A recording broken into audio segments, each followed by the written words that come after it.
Hello, everyone. Welcome to my honest conversations. And I'm really glad to see that people are joining so quickly. Sometimes you need a few minutes for people to start joining, but now I can see that a lot of people are joining now. So today I have a really cool guest. And I think the first thing that I like about my guest is that we share a name. It's always so nice. But of course, the topic is also super interesting. So my guest today is Christina Medina.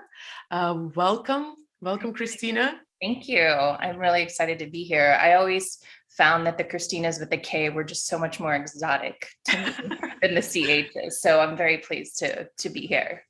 Well, you see, for me, I was in my mid-20s when I realized that the regular spelling of Kristina is actually with not with a K but CH.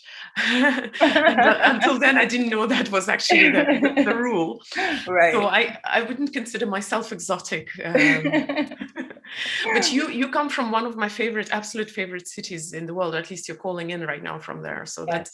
that's what makes you exotic for me. So Kristina is right now in New York City. And we're going to talk about manifestation, but first I'll read out Kristina's bio. I'll read out so that I don't mess it up. Kristina is a certified life coach, Reiki practitioner, yoga instructor, money manifester, who helps women learn to really fall in love with themselves, step into their full-on feminine power, take control over the creation of their reality and manifest a true dream life. So obviously we're going to talk about manifestation, obviously. And it's a very interesting topic for so many reasons. One of the reasons is because it sounds like if you learn this art, it's like having your personal wishing well somewhere in the corner of your apartment where you just come and wish whatever you like and you get it. On the other hand, it is also the topic that has been massively popularized, like let's say about 20 years ago. And of course, there's a lot of talk about that. And some of the talk is really worth listening. A lot of the talk is so confusing and you don't know really what to think about that. So I think the topic is interesting because it is something we want and also something that it would be nice to have an honest chat about that. So honest conversation. And I've been talking enough right now. So just to warm up, I'm going to ask Kristina to maybe tell very casually why such a topic, why manifestation, and how did you come to that, and are you a witch? Be honest. Okay, so manifestation for me, okay, like many, it began with finding this movie called The Secret. So everybody seems to know that movie. That was in 2005 when a friend gave me like a burned copy on a CD. And things started changing for me. I was then living in Missouri and I was studying art and I was married at that time. And I basically told my husband, let's move to New York. Like, we want to do this. Let's make this happen. And so that was where we kind of tried to apply these techniques, like visualization, which I've always been very much into, and using affirmation and journaling and stuff like that. And I do feel like The Secret was pretty great in introducing people to the broad perspective of manifestation. However, I feel like it's interesting because it always seems so elusive, like it's a mystery you're trying to solve. And what I help people understand is that it's not so elusive. It's pretty straightforward, in my opinion. And I want them to do just what I did, which was to create a life that was just completely different from what I initially thought I would be manifesting, like bringing into my life. It was far beyond that because I was then learning to tap into like my inner guide, and I learned about co-creating with my inner guide and the universe, and just about healing. Healing is a big part of it because along with manifestation is like understanding that your thoughts create things. We've heard all of these things so frequently that it's almost a little numbing to us. Like, we try to implement these practices and you see courses and things like that on how to manifest $1,000 or a new car and stuff like that. And I just feel like I honestly think those people have the best intentions. I think they're trying to pull people in to understanding that healing and connecting with their inner guide and changing their kind of mental program that is limited it's all there to kind of entice them and bring them into that. But I feel like we can now work from a place of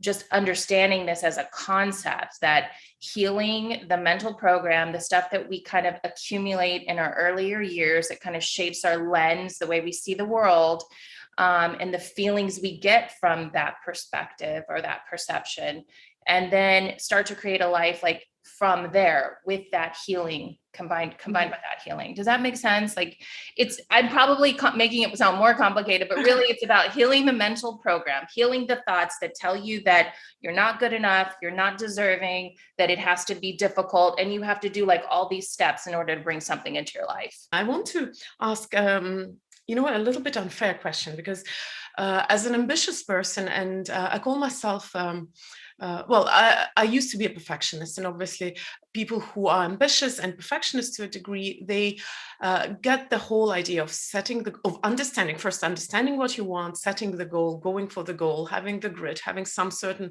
level of maybe confidence to go for that. So what is manifestation about? Is it, because theoretically I could work hard on my goals and by the end of the life say, look, I manifested everything, but the truth is that I've put a lot of hard work, sweat and blood into that. So what's the difference between actually being just persistent with being clear on what you want and persistent with what you want versus the manifestation maybe with a magical twist to it, or as I asked, are you a witch? I'm a little joking, but a little honest. I mean, a little serious as well. So what's the difference between that? Okay, so I think there's a little bit of similarity in that, because I think that part of what I teach is that you need to have an understanding of kind of like your life's purpose, your life's mission. So that's one of the subjects that we've talked about, was writing like a life's purpose or life's mission statement, just like a business. So it's like you have an understanding of, this is who I am in this lifetime. And I believe that we define who we are in this lifetime. I don't let other people tell me who I am. I believe that we choose who we want to be in this life. That is our choice. And just like you're saying with goals, I do believe that goals are a good thing. I'm also a very ambitious person, and I like to have an idea of what I want to bring into my life. However, I think the big key with manifestation versus just goal setting, the difference is that you detach from the outcome. Like, for example, for me, I wanted to become a sales director, like on a top development in New York City, which was, I'm also a business person too. I'm not just a manifestation coach.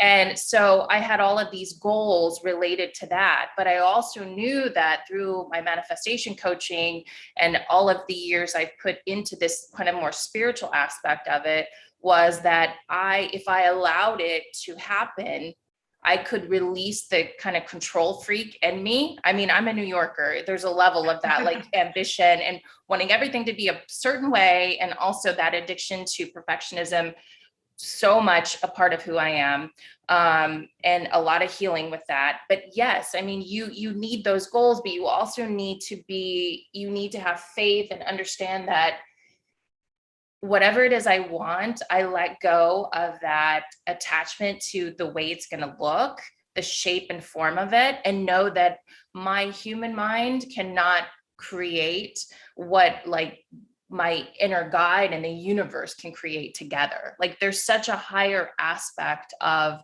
creation that is beyond the limited perception of my mind. So I think that's the difference between goal setting and manifestation. Manifestation is you realize, like, you've got to have a direction you want to move the energy in. Like, that's important. Otherwise you're just kind of like stagnant energy again. But you need to have like an intention of where that energy will go, but yet be open to and believe that it will be bigger and better than what you initially anticipated. So I'll just want to leave this with you real quick. A mantra that helped me get through a lot of difficulty when I got into real estate and real estate development in New York City was bigger and better things are coming to me. I don't know how and I don't know when, but I know they're coming. And that has been my signature mantra all the time. There were moments when I was crying in the shower, when I was going through such a difficult time, but I would tell myself that mantra, like as I was crying in the shower, because I was waking up that part of me that had faith that there was something bigger and better for me. And whatever it was I was going through in that moment, I needed it to prepare me for that bigger and better thing. So it was like, yes, I'll say the mantra again, bigger and better things are coming to me. I don't know how, and I don't know when, but I know they're coming. And that's the having faith and knowing that there's a bigger force involved in all of this.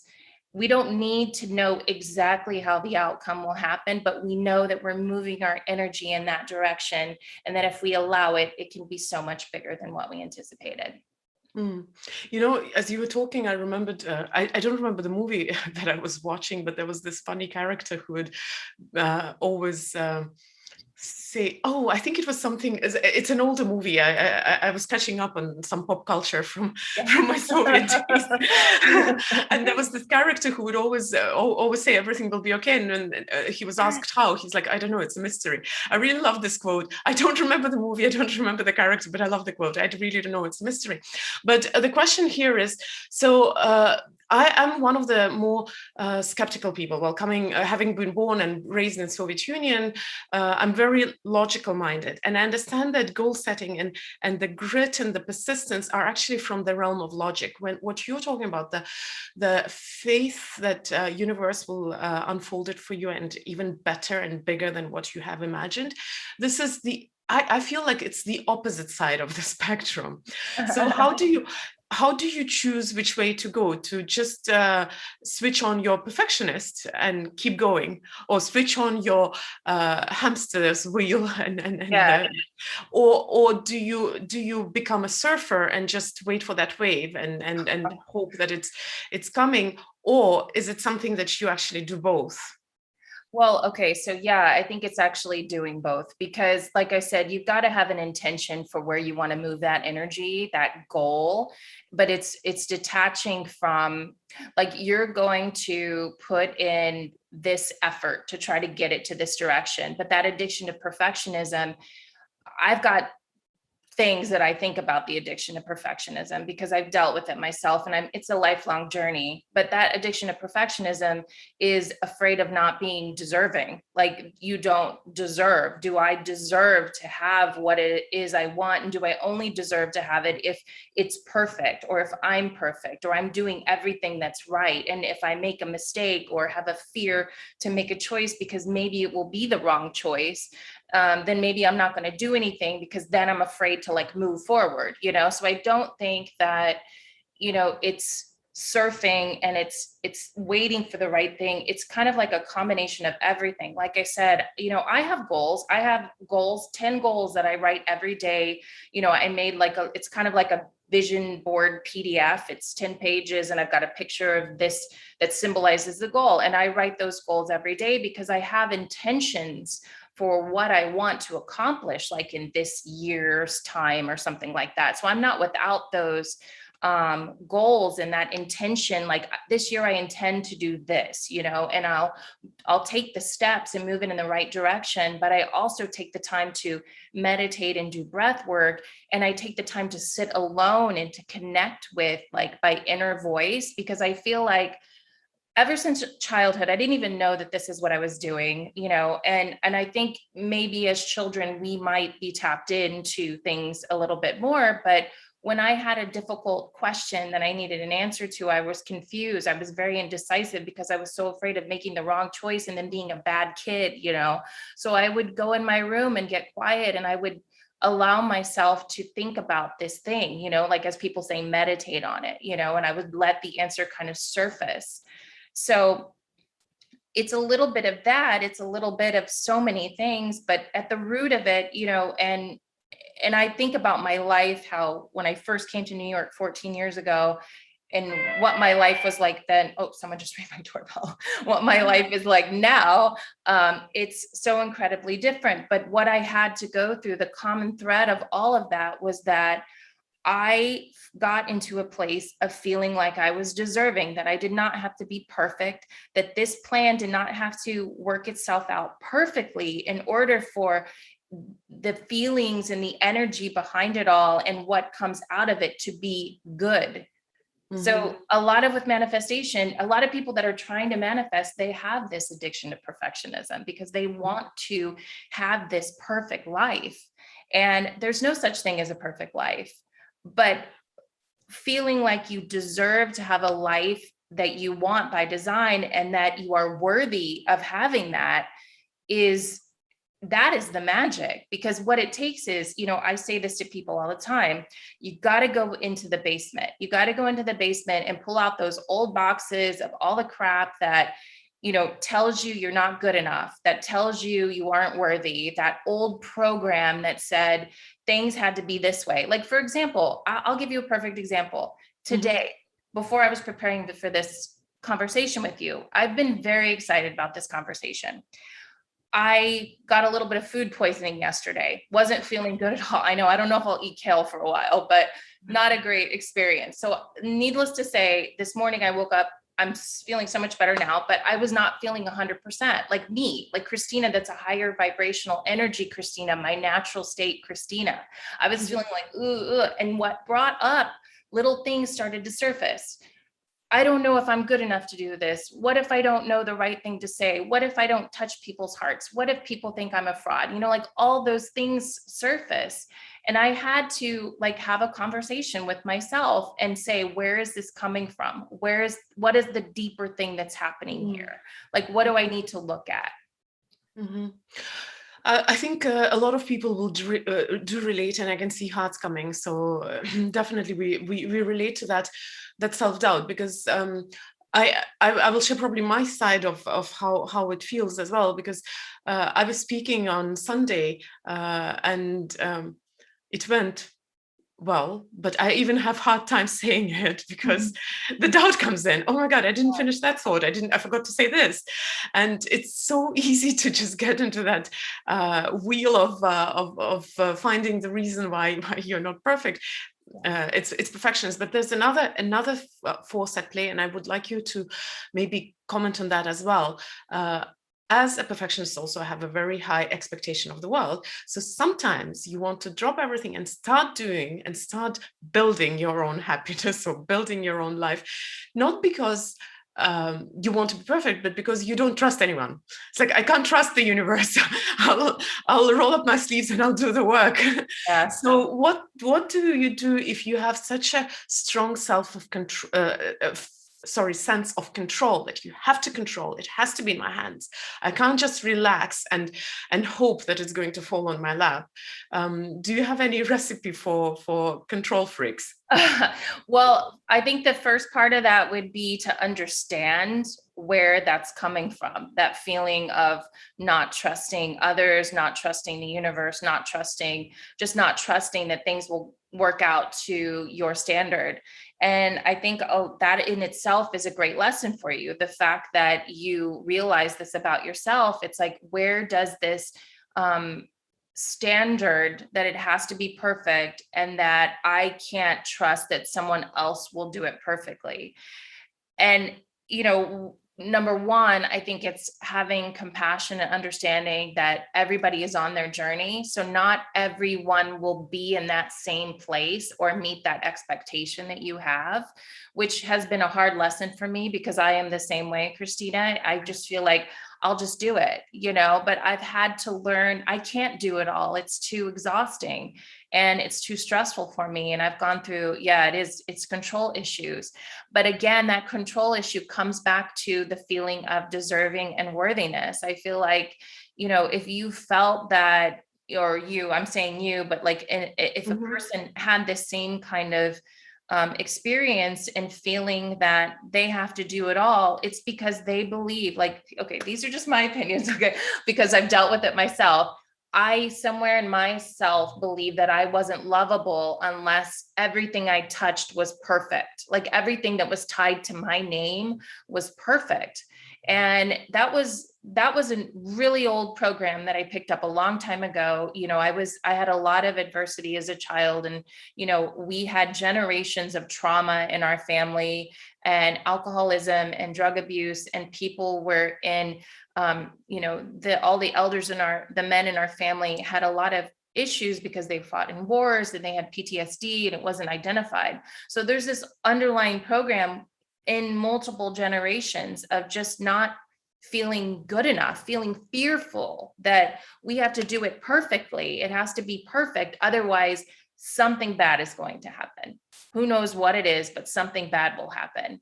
And honestly, if something is not perfect, something bad does not always happen, and most of the time people don't even realize it's not perfect, just us. And that's a battle we're fighting inside. So I have a few questions that came in, and I'm going to open and see what's there. But I have a few questions for myself as well, so I hope we have time for everything. So there is a question. I'll just read them. I'm not sure if I'll ask you to answer that particular, the first one. So Naomi is asking, and it's the most upvoted question: what if we are so blocked and stagnant that we can't even figure out life's purpose? It's a good question. It is a very good question. Yeah. Yeah. So I'm going to give you some of my question from Naomi. Okay. Thank you for your question, Naomi. So I have been there. I know exactly what that feels like. I do believe that we all have a purpose, that our soul has manifested itself in this human body for a purpose, on purpose. And I think that often we have what the terminology I like to use is we have things that are stuck to us. I'm a visual artist, so I speak in very visual language, but I like to think of like, when you go to the dentist and you have plaque stuck to your teeth and they like clean your teeth away, right? You're like that. So you have things stuck to you that cloud your thinking, clouds the lens that you look through life. Or you look at life through. And so some of the things that I've worked out or tools that I've used to help me with that. Number one, I take manifestation baths. I take this whenever I feel lost. I have a vision of my life, and I told you I have those 10 goals I write down, but some days, just like everybody else, I doubt my abilities. I doubt my purpose. I feel like, why am I thinking of this stuff like this? You just feel like this is ridiculous, like this is stupid sometimes, for a lack of a better word. And so you have that. I look at that as like, this is an old program coming up, telling me that I can't do whatever it is I want with my life, that I don't have a purpose. So I take these manifestation baths, and it's really a simple bath. And honestly, I feel like it really does work, because you know what you're doing. Can I pause you for a second? You would take a manifestation bath. Yes. Such a beautiful idea. Okay. Yeah. So it is really beautiful. So when I feel lost, I take this bath, and it's simple. Epsom salts. Okay, so like a half cup of Epsom salts and some essential oils. And as I'm doing this, and I kind of learned this from Reiki too. It's like something I developed, because through Reiki, I learned about energy work, and I learned about setting an intention on things. And water, and especially salt water, is incredibly healing for our soul, for our aura, for just cleaning off that plaque that we get, that doesn't really belong on us. But through life, through existing in this world and being around people with different mindsets, you're going to pick up some of that energy, and you're going to pick up some of that stuff, and it's going to start to alter your perception or distort your perception. So I will take this bath, and I set an intention on the bath water. I ask the Epsom salts, like, clear out all this junk that is not part of who I am and what I'm here to do. Clean, make this water healing and help return me back to my high vibrational state. Sprinkle the salts in there. I get some lang lang, and I'll sprinkle a few drops of lang lang, which is an essential oil. And I'll say, connect me to the earth, to my divine feminine, to my higher, energetic frequencies. It's always about the higher energies. And I talk to it. I pour rose water in the bath, and I say, connect me to more of that divine feminine energy. Patchouli, I'll put a few drops of that, ground me in my ideas so I can actually execute my ideas. Lavender, so I can open up to like the divine, like collective consciousness where ideas come from. And then I'll put that all in the bath. And then I'm really, I have a sign from the universe. Like, sometimes people talk about angel numbers. I call them inner guide numbers, little signs that you see repeated through your days. I feel like those remind me that I'm on track. And so mine is this infinity symbol and also the number 8. And so when I do this bath, I'm moving the water like in this infinity symbol. And basically you're kind of like blessing the water. You're putting that intention that this water is healing, and this water is going to pull all the junk off of you that is making you feel stagnant, that is making you feel like you're blocked, like you're not clear energy. And then I get in the bath and I sit in there. And I just let myself, I light a candle, I light some Palo Santo, and I just sit in the bath and just imagine that all of this stuff is clearing off of me. And I'm telling you, the power of your imagination, I like to say imagination and daydreaming are like a superpower. So there are superpowers that you have. Your imagination, the ability to daydream, which I find is interesting that when you're in school, you're not allowed to daydream. Like I used to get in so much trouble for daydreaming. Oh, pay attention, come back, So the daydreaming, that's a superpower. The gratitude is the superpower. There are certain things that give you so much energetic power. And so that bath, and you're visualizing everything just being pulled out of you, and those salts are just pulling all that. The water is healing, and cleansing your chakras, cleansing your aura, bringing you back to your natural high vibrational state. Well, you partially answered my after question, but before I ask it, I want to say that we were on our first trip to Necker Island with Vision. It's Richard Branson's island. So I went for a massage there, and I picked up a little essential oil from my massage session, and after that I used to jokingly, when I dropped this in my bath, I would say like, "Oh, this is me getting the rich." Vibrations or the rich energy. Yes. I'll soak in the bath to be affluent. That was said jokingly, but the serious question is: so how important are actually physical rituals? Because on one side, obviously, manifestation or the faith in the universe or the trust that the universe is going to deliver it to you. This is somewhere on the cognitive level, or maybe not even cognitive level, but the physical ritual that you just described, or any other rituals. They are kind of, it seems like they're from the different side of the coin altogether. How important are they for the power of manifestation on one side, and the other part of the question is why do they have why do they have the impact on that, if they do have the impact, and why is it important to do that? Mm-hmm. So rituals can be basically anything. And I feel like even going to a yoga class is like a ritual. Like all of this work that we do, or these rituals or journal exercises, or my manifestation path. Mantra is also essentially a ritual. Exactly. Mantra, the same thing. I feel like they're all working to do one thing: to release the stuff that's blocking you from being the higher energy being that you truly are. So how important are they? Well, I think they're very important if you're feeling blocked. So if you're feeling that your energy feels down, okay, why am I feeling down today? I need to do something. Like I personally have gone through situations where I used to try to fight the down energy, but then I came to the realization that down energy is happening for a reason. There's something else going on here. Maybe I need to care for myself. Maybe I need to have some of this like energy restoration sort of rituals where, taking the bath, writing in the journal, doing the mantra, doing mirror work where you stare into the mirror and you tell yourself like, I love you. I'm never going to abandon you. I'm going to honor you today.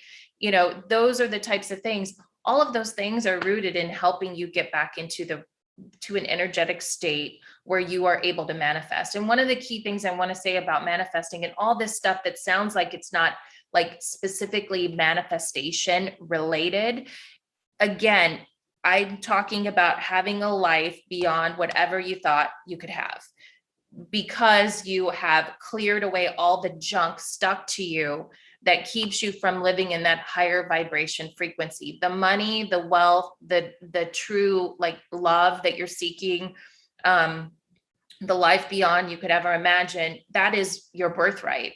That is what we came here to do. And I know this is like, just from what you told me about your background, I know this might be hard to fully take in and accept as a reality.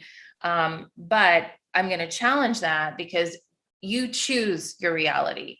And so you are living an old program when you say, I'm from Russia and here we're very, like it has to be logical, it has to be this. That is a program that you are choosing to accept as your reality. You can choose to say, this is what I was brought up believing, but I choose to now allow myself to believe this. And maybe I don't believe it 100% right now, but I know that I'm opening up to it. And I think that's the key. It's like, number one, knowing you don't have to believe something is true right now. I've heard people say that mantras don't work, but I truly believe they do work.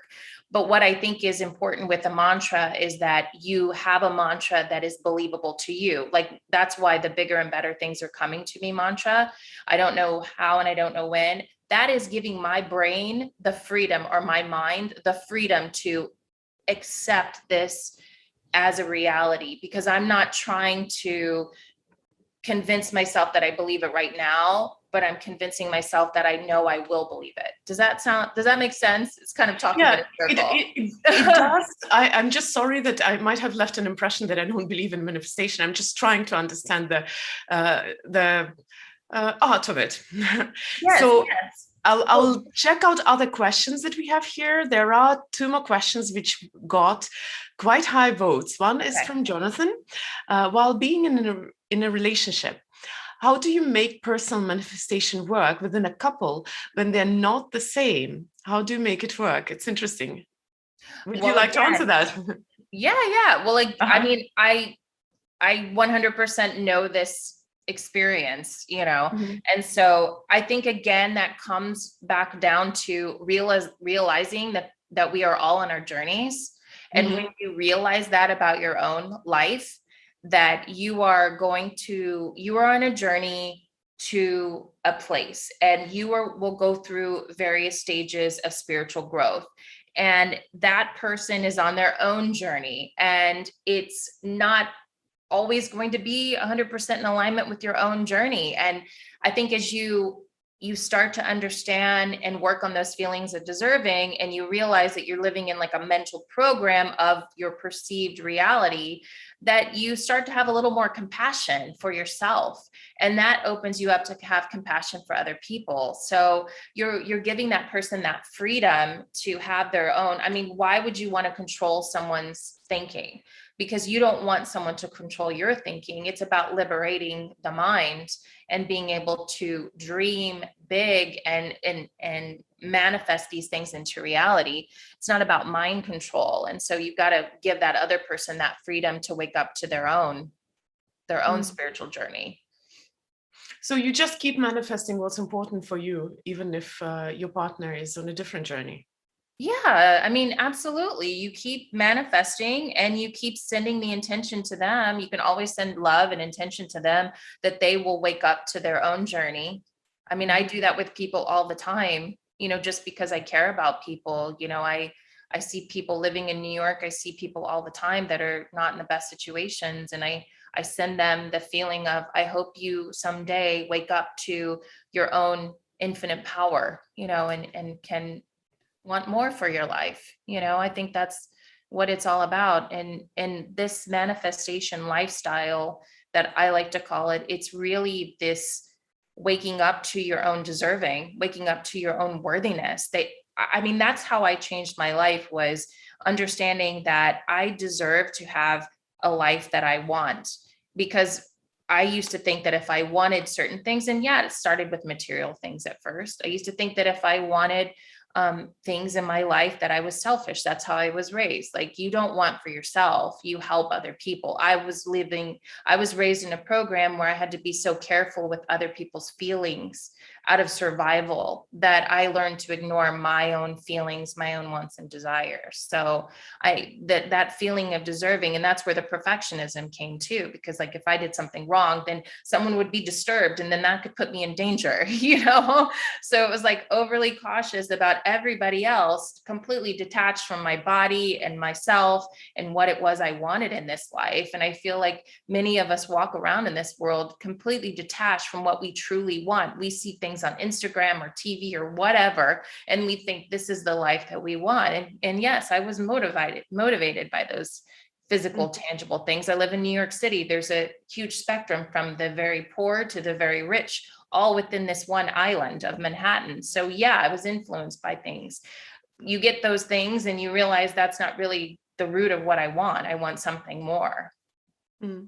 It's an interesting twist to the question that you that whole idea that sometimes we are taught to disregard our own desires and feelings because we think that this is selfish or wrong, or we have to think about someone else. So maybe it is an interesting, different look at a clash of manifestation within the couple.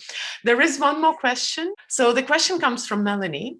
I'm doing everything to manifest, but now it's almost a year. Nothing has shown up. Why? I also let go for some time, but nothing. In fact, it's a very interesting question because I wanted to ask that question as well. Sometimes we are good in almost everything, but then there is this one area in life, the splinter, where your magical, witchy, almost witch-like manifestation skills just don't work. So the question from Melanie. So, okay, one of the things that I refer to often, like on my podcast and working with people and kind of explaining this, is I like to call them the underworkings. So you are trying to manifest something in your life, but you're not just the primary creator here. You are co-creating with the universe, with the energies of the world, and with other people, places, and things. So the underworking. So again, I'm visual. I like to imagine under the earth, there are like these little things that are kind of pulling, like little strings that are pulling things like into my life that I'm trying to manifest. So number one, I would say that maybe that whatever it is, because it's the question should be explained a little bit deeper, because I don't really know what it is she's wanting to manifest and like her background and stuff. But number one, there are other people, places, and things that are involved typically in your manifestation. Like the glue coming out of nowhere. That's not the kind of manifesting that I really work with, but that's pretty incredible. But I have had those situations where it's like, oh my gosh, this is exactly. And so it kind of makes me smile inside when little things like that happen. But to me, that I don't feel like that's everyday manifestation. Those are like the little signs from the universe that you're on the right track. It's not very practical manifestation because you can't be hoping that things will fall in your lap all the time. Right. And I think that a lot of times those are the things that people that really resonate with people, they really latch on to, where I feel like manifestation lifestyle is, you accept and understand. Again, it comes out to detaching from the outcome, because you realize that there's other things that are also working with. Also, I feel like if you're not manifesting something, maybe there's something energetically that you need to work on that doesn't feel like you deserve whatever it is you're manifesting too. So again, I don't know her and I don't know her background necessarily to really dive into like where that energy block is or where that blockage is coming in. But again, I just go back to there's so many little like facets of things that are all kind of working under the surface to bring these things into alignment. I call it the beautiful unfolding. Because things unfold. Guys, I promise that next time you'll be able to come online and ask your question, then you can actually clarify. Unfortunately, today we don't have this opportunity, so I'm being your voice. But I also have my own voice, and I have to ask that question. You mentioned in the very beginning of the session about healing your beliefs or healing your mental work, something along those lines. Could you go a little deeper in that? Because that was an interesting bit, which I didn't go deeper at that time. Yeah. So I found a book when I was a kid that said like change your mind like a computer program or something like that. And I found it in the library. And I think ever since I found that book, this has really stuck with me because again, I'm very visual. And I feel like visualization, like visualizing things helps to kind of make sense of something to me.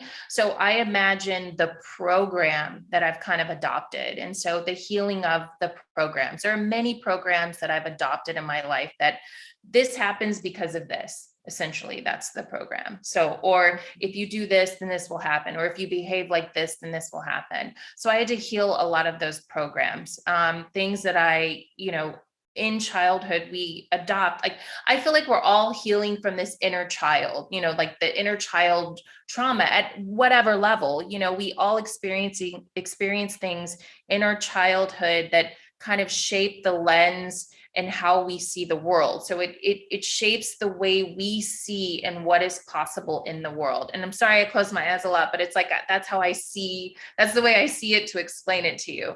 But that's how we see the world. And so this program shapes the lens.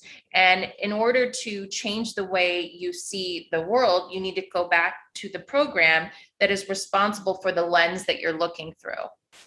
And it was like what I was saying before, like you can decide, yes, okay, you're Russian, things, everybody believes this way, I believe this way. But you can then decide, I no longer want to believe this way, but what will it take for me to really not believe this way? How do I need to, what is it within me that would need to change in order to believe this? And this all comes back to the coaching practice and stuff too. And you really have to learn how to just kind of talk to yourself that way and talk yourself through things. So I'll read out maybe one more question, and then I have one more I wanted to ask myself. Okay. Jonathan, there's Eva. So how do we cultivate positive trust in the universe in order not to manifest the bad things in our life that come up from the place of fear and stress? And the question comes from Eva. I guess it's actually another aspect of the previous question, when things don't work out, and here where you are actually worried that you might manifest something which you don't want. So I think number one, I would want to get really clear on what it was I was wanting to manifest. I think that's really important. Again, it's like, where do you want to intend that energy to go? And I think that is one, defining it. Number two, when you come across something that would seem to be bad, again, have that conversation with yourself and dive in and ask, what about this is bad, and what can I take from this to help make me actually a little more empowered? You are always manifesting, so you are always co-creating. You can co-create, seem like whatever you want to label as good and whatever you want to label as bad. Some things can be bad, but they're actually there to serve you for good, so I think that's kind of like a gray area.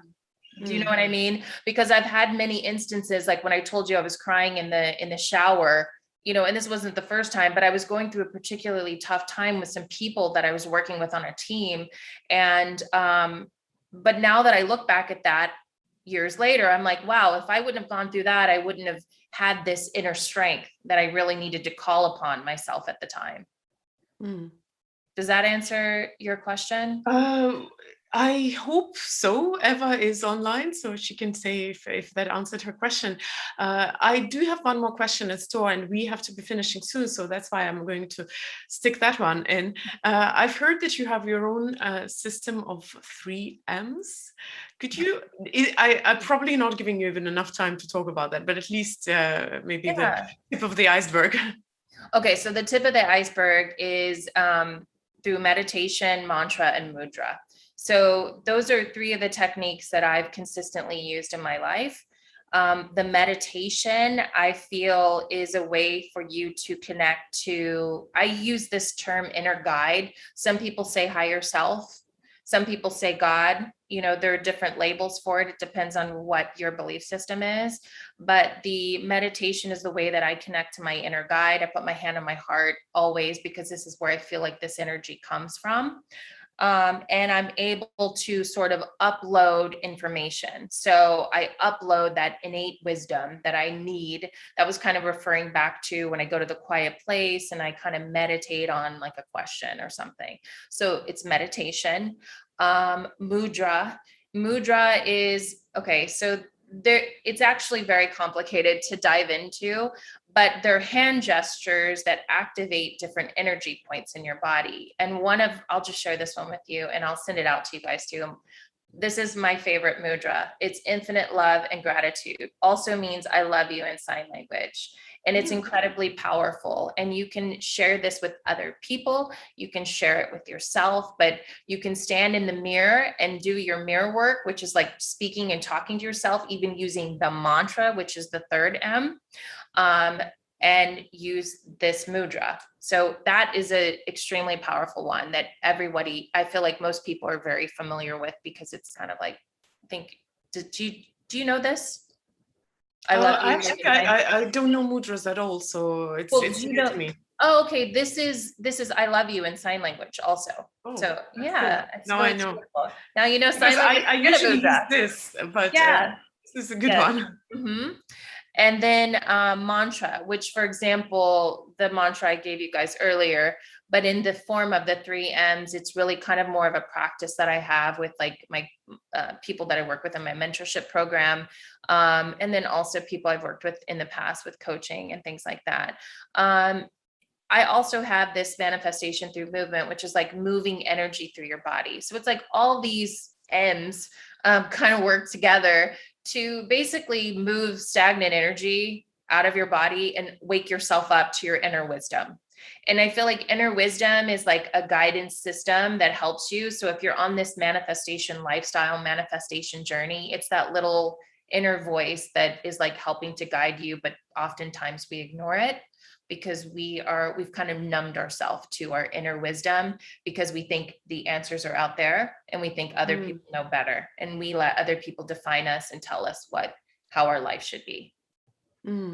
Thank you for such a quick answer to my very unfairly placed time-wise question. But I wanted, I was so into the conversation, and honestly, I would actually spend another hour asking questions. And there were very many good questions in the Q&A section, and some of them are still coming in. Sorry, guys, that I wasn't able to bring you up online to talk to Kristina, but next time, hopefully, we won't have this issue. And thank you for still writing your questions, and I'm happy that I got to voice some of your questions. Traditionally, I'm going to ask you to leave a heart, but I'm going to show you this. But traditionally, I'll ask you to leave a heart in the comments. That too, though. As a thanks to my wonderful guest. And if you're watching it later on my YouTube channel, leave your hearts down under the video. And Kristina, traditionally, I want to ask, because we have 2-3 more minutes left. First of all, how can people go deeper into that topic? Maybe just one suggestion or something, if that's the only tip, the only lesson they bring out of the session. And the second question is, how do they stay in touch with you if they want to learn more from you? And on the side note, by the way, I really loved that you were closing your eyes while you were answering the question, because you could witness the master manifester in action. So thank you for that. Yeah, well, that was me tapping into my inner guide, because you get life can distract you for sure. There's so much stimulation all around. So it's like closing in and coming into like what's happening inside here. That's cool. Yeah. So how can people get to know you better? You can listen to my podcast. You could just Google my name or whatever in the I don't think you Google it in the podcast, but it's called Mindset to Manifestation. Or you can find me on Instagram, same handle, Mindset to Manifestation. It's pretty easy to connect. And I'm on the podcast. I give you guys like really, I share a lot and I open up and I'm very vulnerable in that, because I feel like by me doing that, it allows other people to tap into their own vulnerability. People are scared to go into some of these places sometimes, but that's where your power lies. It's like by not going there, you're like kind of diffusing your power a little bit. So you got to go into the basement and pull that stuff out. Thank you. And on this wonderful note, I'm going to say bye to you guys. Thank you for joining. Thank you, Kristina, for joining and for sharing so generously with us. And thank you, Luba and Masha, for being my guardian angels in the background, although we couldn't hear or see you today. But thank you all for being here. Yes. Different sign for a change. I love it. Bye-bye. Thank you so much. Bye. Bye.